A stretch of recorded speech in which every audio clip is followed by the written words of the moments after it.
backlighted. Yes. All right.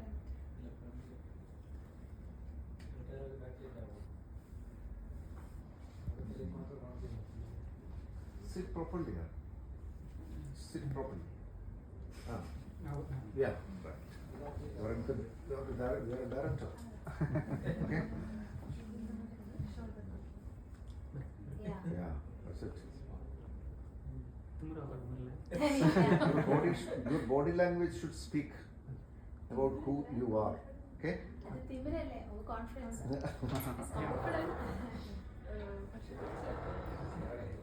എന്നെ പേടിയുണ്ടോ സാറിന് എനിക്ക് അങ്ങനെ തോന്നുന്നു എന്നെ പേടിയുണ്ടോ Okay, ready. നമസ്കാരം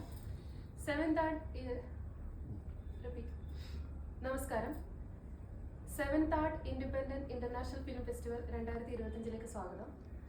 നമ്മുടെ ഫിലിം ഫെസ്റ്റിവലിൽ പ്ലേ ചെയ്തിട്ടുള്ള സ്ക്രീനിങ്ങിലുള്ള ഡിയർ രാധി എന്ന സിനിമയുടെ ഡയറക്ടറാണ് നമ്മോടൊപ്പം. Director Praveen K Mani. Welcome sir. Sir സ്വദേശം வந்து Tamil Nadu. Sir, in the Radhi film concept, how did you reach into that story? What was the inspiration behind that story? ரொம்ப பயந்துட்டு இருந்த இந்த கொஸ்டின் கேட்டக்கூடாதுன்னு நான் ஆரிஜின் எங்கே போய் ஒரு பீச்சில் ஒரு கப்பல் அவங்க வந்து பொண்ணு வந்து பயங்கர மாடர்னாக எக்ஸ்ட்ரோவர்ட்டாக இருக்காங்க, பையன் வந்து பயங்கர கூச்ச சுபாவமாக இருக்கு. வந்து ஒரு மேட் மாதிரி வச்சு அதில் 2 பேர் உட்காந்துருக்காங்க. அந்த பொண்ணு வந்து பயங்கர எக்ஸ்ட்ரோவர்ட்டாக இருக்கு. நேரில் பார்த்தது. அப்போ அங்கே தோணுன ஐடியா தான், ஒரு 2 எக்ஸ்ட்ரீமில் ஒரு பொண்ணுங்கிட்ட பேச பயப்படுற ஒரு பையன் ஒரு ப்ராஸ்டியூட்டை மீட் பண்ணுறான் அப்படின்ற அந்த 2 எக்ஸ்ட்ரீம் இருக்குல்ல, அந்த ஐடியா அது அங்கேருந்து தான் வந்தது. ஒன்லைனாக நான் அதை அங்கேருந்து தான் நான் பிக் பண்ணிட்டேன். அதுக்கப்புறம் டெவலப் பண்ணது. இங்கே நம்ம கேரளாவில் நளினி ஜமீலா அவங்களோட புக்கு வந்து மேஜர் இன்ஸ்பிரேஷன்.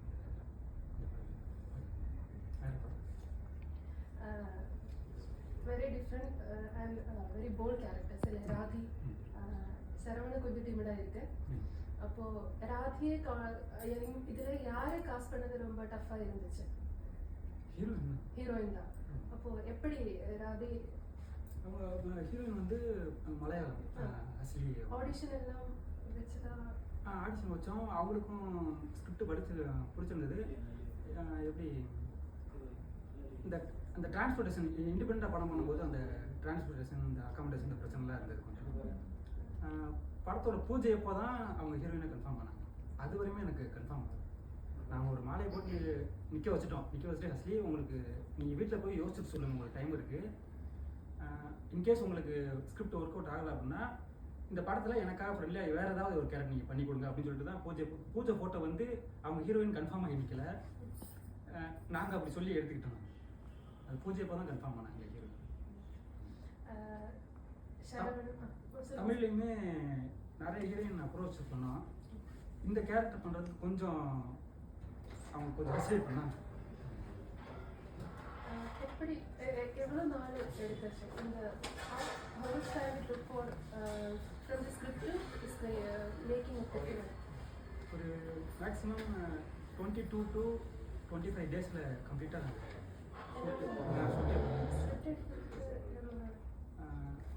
6 to 8 months ஆச்சு. 6 to 8 months ஆச்சு. அதுமாதிரி கொஞ்சம் இது ரிலேட்டடாக கொஞ்சம் புக்ஸ் இதெல்லாம் இல்லை படமோ பார்க்குறதுக்கு அதை ரெஃபர் பண்ணுறது கொஞ்சம் டைம் எடுத்துச்சு. நான் ப்ராப்பராக ஸ்கிரிப்ட் எழுத ஆரம்பிச்சது வந்து 6 to 8 monthsல. சரவண விக்ரம் மாதிரி ஒரு பிக் பாஸ் கண்டஸ்டன்ட், அவர்கிட்ட அவரோட சேர்ந்து ஒர்க் பண்ண எக்ஸ்பீரியன்ஸ் எப்படி இருந்துச்சு?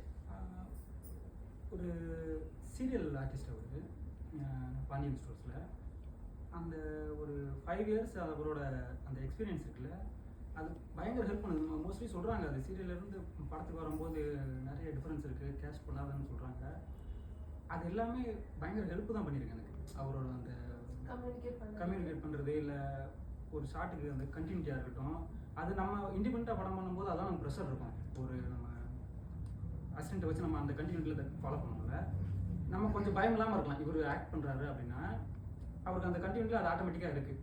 டைலாக் மெமரி பண்ணுறதும் அவ்வளோ டக்குன்னு பிடிச்சிக்கிறாரு. அது ஸ்பாட்டில் வந்து இது பண்ணாலும் அதான் அப்போ இந்த மாதிரி தனியாக கொஞ்சம் இண்டிபெண்டாக படம் பண்ணும்போது இப்படிப்பட்ட ஆர்டிஸ்ட் இருந்தால் அது இன்னும் பயங்கர ஹெல்ப்பாக இருந்துச்சு. இப்போ 22 டேஸில் புஷ் பண்ணி படம் பண்ண முடிஞ்சதுக்கு சரவண விக்ரம் வந்து அவரோட அந்த எக்ஸ்பீரியன்ஸ் வந்து பயங்கரமாக ஹெல்ப் பண்ணுச்சு.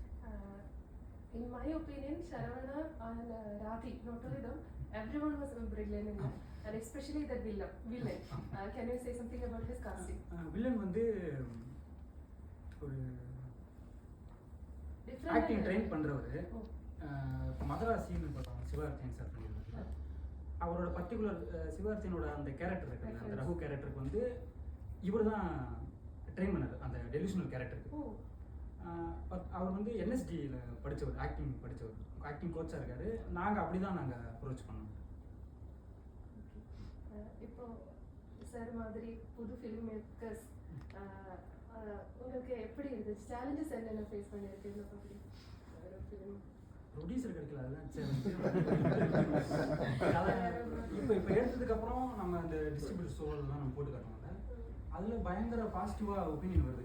இப்போ எனக்கு நான் அடுத்த படம் கமிட் ஆகிறதுக்கு நான் பேசிகிட்டு இருக்கேன். அப்போ இது இல்லாமல் நான் எடுத்து ப்ரூவ், ஏன்னா கம்யூனிகேஷனில் பிரச்சனை, இப்போ பேசுகிற வரையுமே தெரியும் கம்யூனிகேஷனில் பிரச்சனை இருக்குது, ஸ்கிரிப்டை நரேட் பண்ணுறதுல பிரச்சனை இருக்குது. நான் அதனால தான் பவுண்டாகவே கொண்டு போய் கொடுத்தாலுமே அவங்க படிக்க மாட்டாங்க.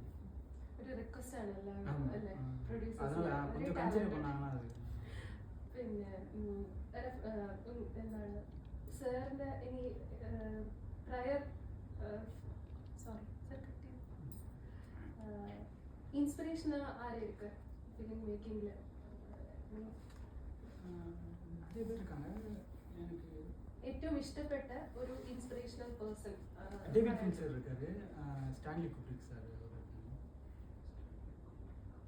இப்போ எனக்கு மலையாளத்தில் ஒரு ரோசன் ஆண்ட்ரூஸ், இப்போ இது சல்யூட்னு ஒரு படம் துல்கர் சல்மான், ரோசன் ஆண்ட்ரூஸ் வந்து ஒரு மார்ட்டின் பிரக்கட்டா, 2 பேர் அவங்க எனக்கு ரொம்ப பிடிக்கும். ஒரு ஃபில்ம் மேக்கர்.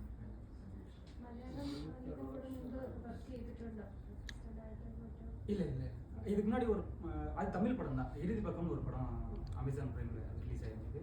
அந்த படத்தில் அசோசியேட்டாக ஒர்க் பண்ணிவிட்டு அவங்க பேனர்லேயே படம் கமிட் ஆகிட்டு. ഈ അപ്കമിങ് പ്രോജക്ട്സ് ഒക്കെ ഉണ്ടോ? എല്ലാം സ്ക്രിപ്റ്റോ ഫൈനൽ സ്റ്റേജോ ഒന്നും ആയിട്ടുണ്ടോ? ஸ்கிரிப்ட் இருக்குது. இப்போ இந்த படத்தை பார்த்துட்டு இதே மாதிரி வேணும்னு சொல்லிட்டு அவங்க ஆல்ரெடி ஸ்கிரிப்ட் வாங்கி வச்சுருக்காங்க ப்ரொடக்ஷன் கவுன்சில். அந்த படத்தை நான் பண்ண சொல்கிறாங்க. സാർ കമ്മ്യൂണിക്കേഷൻ പ്രോബ്ലം ആണല്ലോ, അപ്പോൾ സിനിമാറ്റോഗ്രഫിയിൽ അത് എങ്ങനെ പ്രോപ്പറായിട്ട് കമ്മ്യൂണിക്കേറ്റ് ചെയ്തു? அவங்ககிட்ட சொல்லிடுவோம், அவங்க எல்லாமே ஃப்ரெண்ட்ஸ் தானே, எல்லாமே ஃப்ரெண்ட்ஸுன்றதுனால ஸ்டார்டிங் டைம்லேருந்து எங்களுக்கு எல்லாருமே தெரியும். அதனால் கொஞ்சம் க்ளோஸாக பழக நான் அது நரேட் பண்ணுறது இல்லை எல்லாமே நான் ரெஃபரன்ஸ் நான் எடுத்து கொடுத்து சொல்ல முடியும். ப்ரொடியூசர் மீட்டிங்கிறது அது 1 hour 2 hour தானே. அது ஒரு ஃபஸ்ட்டு 20 minutes நான் சொதப்பிட்டாலே முடிஞ்சு. எனக்கு எப்போடா நான் அங்கேருந்து எஸ்கேப் ஆகணும் நான் நரேட் பண்ணுறது அப்படியே சொட்டி. க்ரூ மெம்பர்ஸ் எப்படி இருந்துச்சு? ஏதாவது நல்ல மெமரிஸ்? எல்லாரும் அவரோட பாட்டு நന്നായിട്ട് ചെയ്തിട്ടുണ്ടല്ലോ. எல்லாருமே எனக்கு இந்த டீம் வந்து இப்போ அடுத்து ஒரு பெரிய பட்ஜெட்டில் படம் பண்ணுற மாதிரி இருந்தாலுமே நான் இந்த டீம் தான் நான் எடுத்துகிட்டு போகணும்னு ஆசைப்படுறேன். இங்கே இருக்கிற அந்த கம்ஃபர்டபுள் வந்து என்னை அண்டர்ஸ்டாண்ட் பண்ணிக்கிறது வந்து பெரிய படத்தில் அது கிடைக்குமான்னு எனக்கு டவுட்டாக இருக்குது. எனக்கு தெரியல, அது இன்னும் எக்ஸ்பீரியன்ஸ் பண்ணல. எனக்கு இந்த டீம் வந்து பயங்கர கம்ஃபர்டபுளாக இருக்குது. நான் அந்த விஷயம் நான் அதை புஷ் பண்ணுறதுக்கு இவங்கள தாண்டி இன்னும் புதுசாக கிடைக்குமான்னு டவுட்டாக இருக்குது. அது திரும்ப நான் பழகணும், மறுபடியும் நான் சொன்ன கம்யூனிகேஷன் பிரச்சனை அங்கே மாட்டிக்கிறேன். 7th ഇൻഡിപെൻഡന്റ് ഇന്റർനാഷണൽ ഫിലിം ഫെസ്റ്റിവലിനെ പറ്റി എന്താണ് താങ്കൾ? நான் மார்னிங் சொன்னது அது. நான் நிறைய ஃபெஸ்டிவலில் வின் பண்ணி வேர்ல்டு வைடில் நிறைய வேறு டிஃப்ரெண்ட் கண்ட்ரிலலாம் செலக்ட் ஆகிருக்கு, ஃபைனலிஸ்ட் ஆகிருக்கு. எனக்கு இது பர்சனலாக ஒரு ஃபில்ம் மேக்கருக்கு வந்து இந்த மாதிரி ஒரு லைவ் எக்ஸ்பீரியன்ஸ் தானே ஹாப்பியாக இருக்கும். எனக்கு அந்த வேளையில் இந்த 7th இண்டிபெண்டன்ட் இதுதான் எனக்கு ஃபஸ்ட்டு ஸ்டேஜ். அதனால் ரொம்ப பர்சனலாக தான் இருக்குது. நான் ஹாப்பியாக தான் இருக்கேன். நான் ஃபேஸ் வந்து மெலன்காலிக் எக்ஸ்பிரஸ் பண்ண முடியாது, என்னால் சந்தோஷமாக இருந்தது தெரியுது அவங்க என்ஜாய் பண்ணுறது. அதனால ஆனால் நான் பயங்கர ஹாப்பியாக இருக்குது. இதுதான் எனக்கு ஃபஸ்ட்டு ஸ்டேஜ். நான் ரொம்ப என்ஜாய் பண்ணுறது. ഫിലിം മേക്കർ ഇങ്ങനെ വന്നില്ലായിരുന്നെങ്കിൽ എന്താകുമായിരുന്നു? എന്തായിരുന്നു ഒരു വിഷൻ? എന്തായിരുന്നു ஃபில்ம் மேக்கர் ஆகலைன்னா என்ன இருப்பீங்க? இது தானே ஃபிலிம் மேக்கர் ஆகணும் அப்படிதான் இருந்துச்சா? இல்ல சின்ன வயசுல அப்படிதான் ஆசை வந்துச்சா? 12th ஸ்டார்ட் ஆனது அது. அப்போ ரைட்டராக ஸ்டார்ட் ஆனது. ஃப்ரெண்ட்ஸ்லாம் புஷ் பண்ணி நான் வேறு கால் சென்டர் அந்த மாதிரி ஒர்க் பண்ணேன். அதில் அந்த மாதிரி சாட்டிஸ்ஃபைடாக இல்லை, போர் அடிக்கும். இது வந்து சொன்னல இப்போ ரொம்ப மெலான்காலிக்கான ஆடு. ஆனால் இது கான்ட்ராஸ்டாக மைண்டில் வந்து ஒரு மாதிரி ஹைப்பராக ஒரு லட்சம் பேர் ஒன்றா சேர்ந்து கொசன்னு பேசிட்டு இருந்த ஒரு மைண்ட். இவ்வளோ ஹைப்பரான ஆக்டிவான ஒரு மைண்டுக்குள்ளே வந்து இந்த ஆர்ட்டு தான் வந்து என்னை இது காம் டவுன் பண்ணுது. நிறைய வேலை இருக்கா, நான் அதில் பிஸியாக இருக்கிறதுனால இல்லைன்னா போலீஸ் ஜெயில்னு அப்படி போயிருக்கு. அது அப்படி யோசிக்கிறது. அந்த மாதிரி கதை ஏதாவது சைக்கலாஜிக்கல் ஹாரர் ஜேர்னல் ஒரு ஸ்கிரிப்ட் இருக்கு, அடுத்து அதை தான் நான் ட்ரை பண்ணிட்டு இருக்கேன். அதுவா இல்லை அவங்க ப்ரொடக்ஷன் சைட்லேருந்து ஒரு ஸ்கிரிப்ட் கொடுத்தாங்கன்னு சொன்னாங்க, அதுவான்னு தெரில. அது எந்த மாதிரி கதையில் இன்ட்ரெஸ்ட் கூடுதலாக இருக்குது சார்? பர்டிகுலர் ஜேர்னல் ஒரு லைன் எடுத்துக்கிறோன்னா அந்த லைனை நம்ம டெவலப் பண்ண நான் ஓப்பனாக சொன்ன அந்த ஸ்கிரிப்ட் முடிச்சதுக்கப்புறம் ஆன்லைனில் போட்டு தான் இது என்ன ஜேர்னல்னு பார்த்து நான் தெரிஞ்சுக்கிட்டேன். ஸ்லைஸ் ஆஃப் லைஃப்னு சொன்னாங்க அந்த ஜேர்னலை. எனக்கு படம் முடிச்சு ஃபுல் பவுண்ட் ரெடி பண்ணதுக்கப்புறம் தான் அது என்ன ஜேர்னல்னு தெரியுது. குழப்பமாக இருக்கு. இல்லை சீரியஸாக அதுதான். Any questions? നിങ്ങൾ കണ്ടില്ലേ ശ്രുതികൾ വല്ലതുകൊണ്ട് ചോദിച്ചു. Anyway, great job. Congratulations. வெறும் நான் சார் Yeah. தெரியுது. இவ்வளோ ஒரு இனிஷியேட்டிவ் நீங்கள் எடுத்ததுக்கு எனக்கு பர்சனலாக தான் சொன்னல, இந்த ஸ்டேஜ் எனக்கு ரொம்ப ஹாப்பியாக இருக்குது. அதை நீங்கள் கரெக்டாக அதை ரெக்கக்னைஸ் பண்ணதுக்கு எனக்கு ரொம்ப thank you sir. Thank you. Yeah, we stand for encouraging people like you. We encourage newcomers, debut filmmakers, and all the technicians, especially upcoming technicians who are working in the field. We are committed to promote people like you. Congratulations. Thank you thank you sir. Personally எனக்கு cinema ரொம்ப பிடிச்சிருக்கு. அப்போ பார்க்கும்போதே தெரியும் higher போகும். Thank you. இன்னொன்று வர November 28 வந்து ரிலீஸ் பிளான் பண்ணியிருக்கோம். தியேட்டருக்குலாம் வந்தால் சப்போர்ட் பண்ணுங்கள். Sure.